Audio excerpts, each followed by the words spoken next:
சப்ரகமுவ மற்றும் மேல் மாகாணங்களிலும் அத்துடன் கண்டி, நுவரேலியா, காலி மற்றும் மாத்தறை மாவட்டங்களிலும் இடைக்கிடையே மழை பெய்யக்கூடும் என சிரேஷ்ட வானிலை அதிகாரி முகமது சாலிஹின் தெரிவித்துள்ளார்.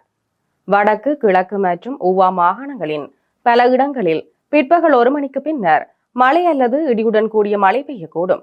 சில இடங்களில் 50 மில்லிமீட்டர் வரையிலான ஓரளவு பலத்த மழை பெய்யலாம் என எதிர்பார்க்கப்படுகிறது. பலத்த காற்றும் மின்னல் தாக்கங்களும் ஏற்படக்கூடிய சந்தர்ப்பங்களில் பொதுமக்கள் அவதானத்துடன் செயற்படுமாறு கேட்டுக் கொள்ளப்படுகின்றனர்.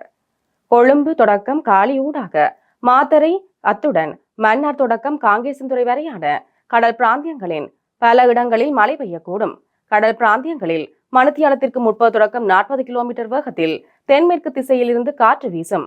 மாத்தறை தொடக்கம் கம்பாந்தோட்டை ஊடாக பொத்துவில் வரையான கடல் பிராந்தியங்களில் மணித்தியாலத்துக்கு 50 தொடக்கம் 55 கிலோமீட்டரிலும் கூடிய வேகத்தில் அடிக்கடி காற்று அதிகரித்து வீசக்கூடும். இவ்வாறான சந்தர்ப்பங்களில் கடல் பிராந்தியங்கள் கொந்தளிப்பான நிலையில் காணப்படும். புத்தளம் தொடக்கம் மன்னார் ஊடாக காங்கேசன்துறை வரையான கடல் பிராந்தியங்களில் மணித்தியாலத்திற்கு 50 கிலோமீட்டரிலும் கூடிய வேகத்தில் இடைக்கிடையே காற்று அதிகரித்து வீசக்கூடும்.